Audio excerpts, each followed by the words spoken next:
Hi, everybody. Welcome to Monday Mindset Mastery, the evening edition. Sorry about the dog barking. I think someone's at the front door, and I can't help that if you can hear it. So, but we hopefully she'll quiet down in a minute. but my guest today is Taq Hernandez. Taq is a relationship coach with his beautiful wife Sarah, who was here last week, among other things. He's also a health and fitness coach and does a whole lot of stuff. But I met him on Fiji, and both he and Sarah are like instantly best friends, people I love, and people I just want to spend time with. So, Tack, why don't you tell us a little bit? I know you have a bit of an interesting story, how you got to where you are today. So please share whatever you think's important and tell us a little bit about yourself. Awesome. Will do. And thank you, Lori, for the time and space for letting me do this. This is going to be a lot of fun. So like Lori said, I'm Taq Hernandez. I'm a relationship coach with my wife, Sarah Hernandez. And we met 2 years ago. I fell madly in love right away and really started our journey of just living this life together. And coaching kind of fell into our lap because when we met, it was just fireworks from the beginning, and everyone kept saying, "Oh, Taq and Sarah, you guys are so perfect. Oh, you guys are this, you guys are that. How do you guys are just the cutest couple," and all these beautiful things which we really cherished. And then we started noticing, we'd be at a restaurant and the server would be like, "Can I just say something? You guys are so good together." Or, "I heard you guys talking. You guys are so beautiful the way you talk." And which is such a big, beautiful compliment. It just showed that we were radiating our love, right? Here we are thinking we just feel it inside for one another, but we're exposing it to the world. So, we had friends and family members that have asked us for relationship advice, and we gave really good advice. And after a while, people were like, "You guys should really consider like sharing your story and sharing how you both make it work." So we actually launched this year tacandsarah.com, and we have we're still working on marketing. It's just like any other business.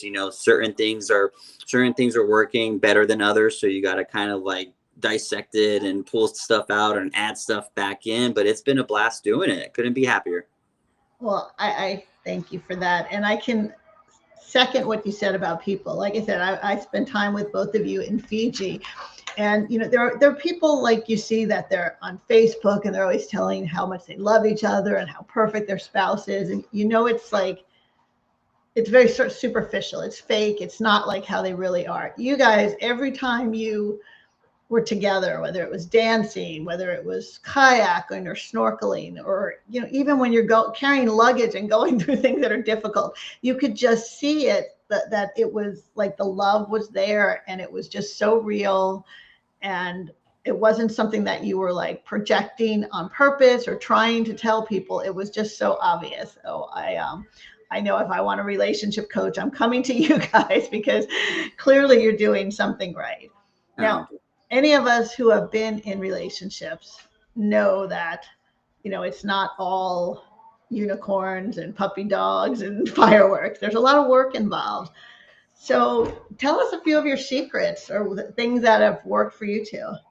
Yeah, absolutely. So, like with any relationship, there's certain things that don't need to be forced. Like you kind of said, you can tell when people are forcing it. We, and I hate to say this, but it's a reality. We've gone to parties where there's the couple there, and it's very forced their interactions, or there's something happening in behind the scenes that you can tell because it's so forced. It's almost fake. We don't want people to live forced. We don't want people to live fake. We want them to live their purest form of the love they have for themselves. And really, one of the biggest things we start on is it starts with ourselves. It's that foundation of loving yourself. A lot of people take a step back when we work with couples. They think it's going to be about them too, and that's what we're going to focus on. A lot of times it's like, and we work with singles too, and it's a big question with singles is, okay, write down all the things you want out of your spouse, right? And then what we do, they think, oh, we're just going to start looking, trying to find them or trying to find out in their spouse. Well, actually what we do is we turn the mirror around and we say, do you have those qualities? How can you want all these qualities from a person if you don't harbor them for yourself? right? So it really starts with yourself first. So a lot of times it's loving yourself, understanding yourselves, and building on the qualities or adding to the qualities you have to reflect for that other, to get the reflection of the other person you so desire. And that's really where it starts, is with ourselves. Yeah, I love that because yeah, so many people feel like, okay, I'm going to find my spouse or my partner, and they're going to fill the things I'm missing. Yep. And it just doesn't work that way. Nobody else is going to give you what you don't have. Nobody's going to fill those spaces. And if you put that on someone, I mean, it's dooming the relationship because that, I mean, I love I forget the exact quote, but all like problems start when with unrealistic expectations or expectations that you have that the other person doesn't even know about. Yeah. So, having those expectations that someone else is going to give you what you're missing just is a recipe for disaster from the start. You said it, Lori. That's a great thing to touch on, because like you were saying, like some people think, oh, I'm so lonely, I'm this. I'll be so much happier when I find the other person. Well, that doesn't work that way. You should be happy by yourself first. Then Mm-hmm. you can reflect the other person, because I'm sorry, if you're not happy with yourself and then you go into someone else's life, they're going to see that you're not happy with yourself. So what makes them want to be happy with you? So it's Yeah. that confidence of that self-love is very attractive, and it's very, and again, attractive meaning you can attract what you're looking for when you have that self-love for yourself. Right. Well, and then you have so much more to give to someone else too, because if you're full, you can give it back. But if you don't love yourself, if you're empty, if you're overworked, how can you love someone else because you've got nothing left to give? That it perfectly put. So you guys met about 2 years ago, and I know you said you instantly hit it off. What are some of the things I guess that you learned about dating and doing before you got married that you may want to share with the audience? Because I'm sure you kind of had some communication, some deep, what's our life going to be like? Where are we living? What's, Yeah. all of And that. one of the things that with Sarah and I that we might be a little bit different when as a couple doing relationship coaching, right? Is our differences in our backgrounds, right? She was married for 20 years. Um, I was never married. I met Sarah at 44, and I was never married. I was in 4 2-year relationships, 1 5-year and 1 3. So I wasn't scared of relationships by any means. I was in relationships, and these women, and I understand, a lot of my 2-year relationships, they were after 2 years are like, what's going on? Are you going to propose? Like, I want the next step. And I totally get it. And I had to, and this is the hardest thing to do, is hurt someone's heart. But I did have to say, like, I just don't see myself proposing. I don't see myself growing old with you. And not, it wasn't for a lack of like trying, because a lot of these women I dated were great women. And, even my family is like, oh, why'd you break up with her? She was so nice, and she was great, and she was a professional, and she had a great, all these things that the box people check off in life. But those weren't my boxes. My boxes were, I just never found the person that I can pour 100% of my heart to. I was pouring about 80% max to a lot of these women. And Sarah just loves, when I talk like this, because she was just like, she feels honored, and she says she respects the fact that I didn't settle, right? That, for that lack of a better term, settle, because I knew my heart was not 100% for that person. And then when I did find the person that I knew my heart was 100% for, now I married the woman of my dreams, the woman that is now my wife. So my advice to a lot of people there, this whole like, oh, I don't know, fault you. It's, Oh, yeah. yeah. Don't let anyone else force you. Don't let your parents tell you should marry him because he's got a good job, or she's a professional, or she's so nice, and none of that. It's really there are those things that should check off. There's certain things, of course, basic things, but following your heart and knowing, that's what kept me as I knew I didn't want to be with him forever and ever. And I'm glad, because I had many times I could have easily said, you know what, this this woman's a great woman. She's pretty much like my best friend, and you know, we get along. You know, hey, there's a lot worse. There's a lot of other couples that are not happy like us, but I did not settle because I knew my heart was not 100% in it. Yeah, no, I love that. That you're, so many people just want to be married as opposed to who they're marrying. And I guess it could be a little bit different for women who want to have kids because they're, a man can wait till he's 44, 45 and get married. A woman has to decide. But I definitely could see that because I know a lot of people that I was married before, and my husband, my ex-husband, a wonderful guy. I still love him. I still think he's terrific. And I remember the day I was getting married, like, just thinking like, do I really want to do this? And we ended up being like best friends after a while because yeah, I love him, and I guess I just didn't see that, the growing old. I mean, I don't know.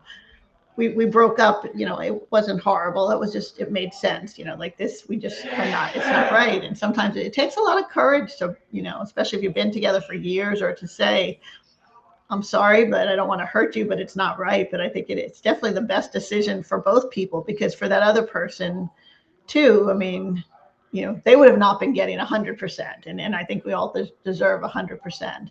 Yeah. That was one of the things I would say is I always said like because there is a man out there that is going to love you that kind of love that you want, and I just wasn't that person at the time. So again, and a lot of times, I know I was breaking their heart, but I was also breaking my own. It hurt, and it's just but something that I had to do to get to where I am today. No, I love that, being true to yourself. Let me ask you a little bit about values, because I know there are a lot of people get married because they're in love and they love being with each other. They've got all this chemistry, and yet they don't think about their values. So is this something that you recommend people, talking about making sure your values match? Because it seems like that could be something that, could be a deal breaker, even if you have all the other stuff, or at least you need to be flexible and be willing to consider Yeah. somebody else's thoughts. No, that's fantastic that you brought up values, Lori, because again, there are some everyone is going to have their own interpretation of their own personal values or morals, right? It is very important to be lined up with that. If someone is, say, Christian, and their values is deeply rooted in their religion and they want to follow God and and a specific God, say in Christianity, with another person, that's okay. That is okay. Again, they're not settling for the person that isn't religious. There's certain cultures that say, I want to, keep my culture. I want to have our kids speak our language and do all these things, and that's okay too. There's certain values that are going to be a little more flexible with other people. When we coach, if someone doesn't bring up certain things, like they have to be certain, and again, sometimes people can handicap themselves from their true love. If there's too many, they have to be this, they have to be this, they have to be that. With religion, we know, and sometimes politics, we understand all that can lead to more turmoil and cause more things, and that's okay. I have a friend that's Muslim, and he just said, it'd be really hard to date a woman that's not Muslim because she wouldn't understand my values, and when she goes to my family, it just be the dynamic wouldn't work. And again, I said, well, you're a wonderful man. I'm sure there's plenty of wonderful Muslims, women that are out there. So let's work on that. At least you have that. That's a great foundational start. But one of the things, outside of that, one of the things someone needs to really look at is, how does someone get along with their family, or do they have a really healthy relationship with friends, and, or do they have old friends too, that can say a lot. If you meet someone, they're like, oh, I don't know, I don't have any friends, never really had a best friend, or I don't talk to my family. You kind of start wondering why. Right? So it's okay. Sometimes, and sometimes the family members can kind of cause turmoil and someone separated themselves to be healthy. But you really just want to see the way they treat that, they have relationships with people, whether it's friends or just how they treat the server at a restaurant, how they treat other people in public, how they around life. Are they negative talk or are they positive talk? Because all of that is going to also, if you're in a relationship with them, you're going to carry a lot of that too. So you rather carry beauty and positivity than negativity and hate, right? So that's one thing to see in the very beginning, certain people's values and how they act. Just observe, I always say, you know. A lot of dating in the beginning is like, oh, let me tell you about me, let me tell you about me, but you need to be observing twice as much, I feel, as opposed to, you know, what you're giving to sometimes. Right. You know, I love that thought. And you know, just as the way you treat other people, the act of kindness. I know one of the things that when I met my current husband that I fell in love with him was, you know, how he was so giving. I mean, giving to the point, you know, I can remember him waking up a homeless person to give him money, or, you know, offering people, like, you know, he would give you his last dollar if you needed it. And that, you know, and that's something that, okay, this is someone that I could, you know, he's very giving. He's not selfish, and it's a good value. You mentioned about, you know, family and friends, and that's something that I think too, which I noticed about you and Sarah, that as much as you are clearly so in love, you are not isolated.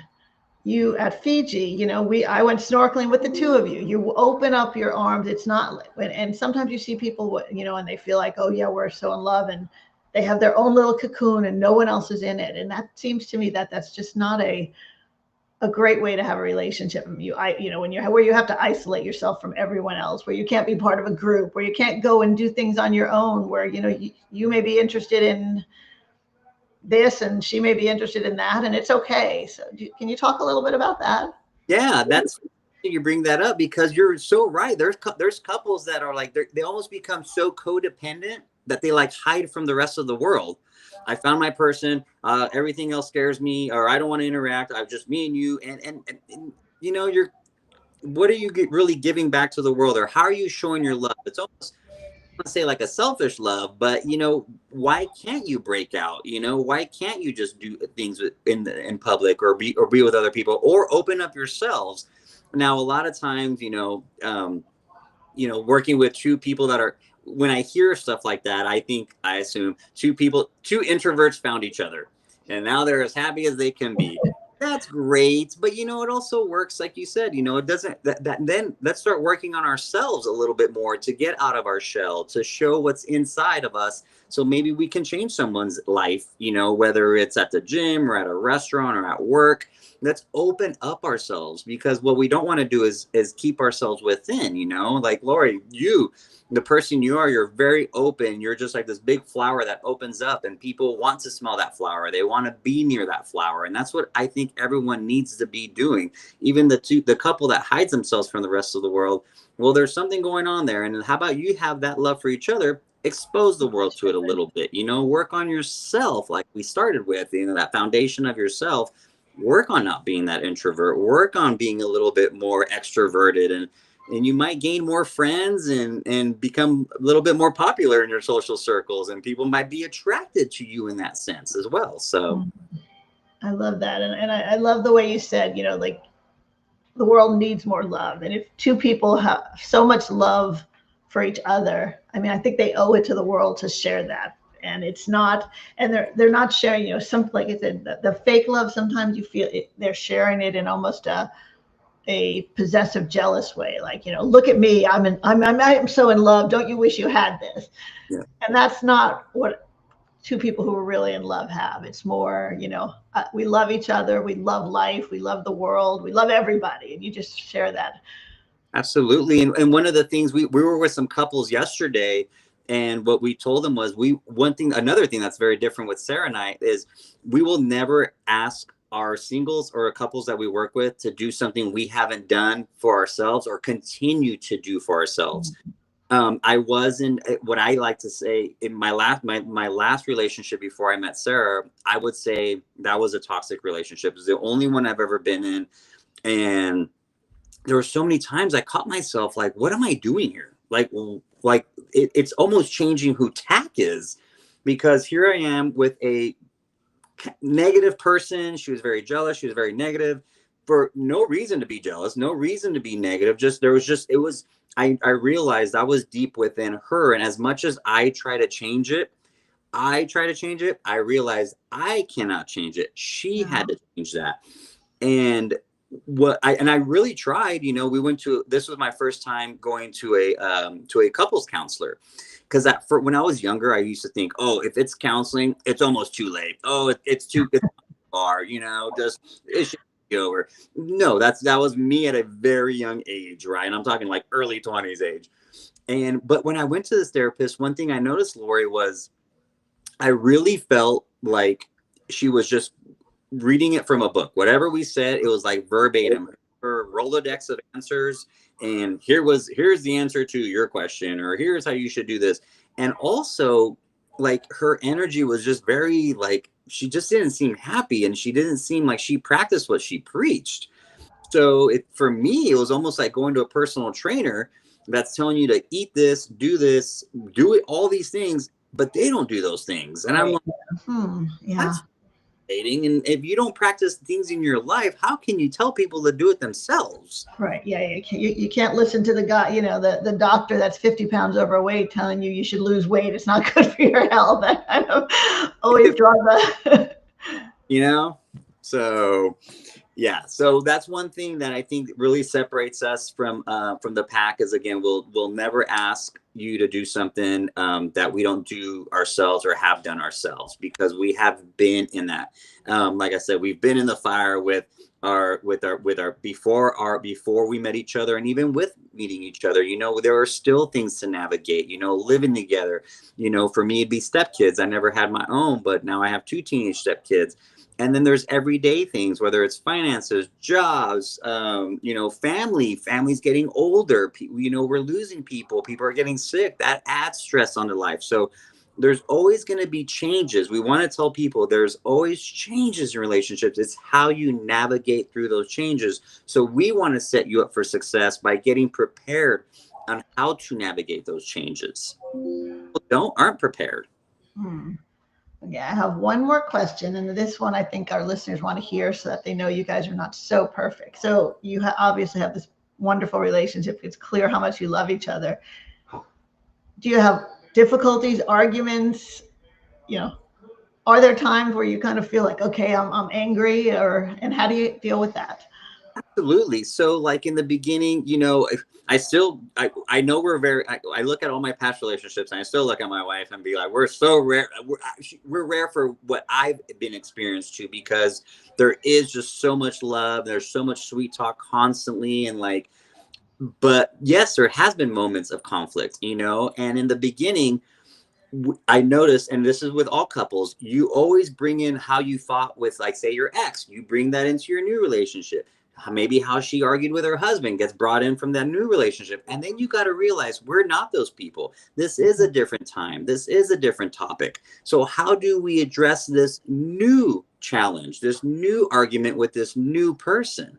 Because you can't carry the old baggage into your new relationship. And that's very difficult, right? But learning how not to do that and learning how to catch it, that's what Sarah and I have done very beautifully, is we learn how to catch it at a very early stage before it gets to the yelling and this and storming out and slamming a door and all the things people do when they're upset, you know?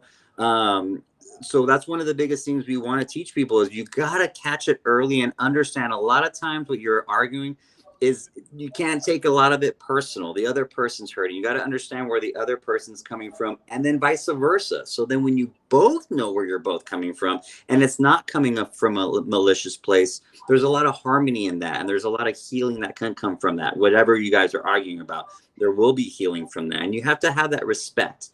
I will always remember my mother told me, when you lose respect when you lose full-blown lose respect in a relationship, that relationship might as well be over.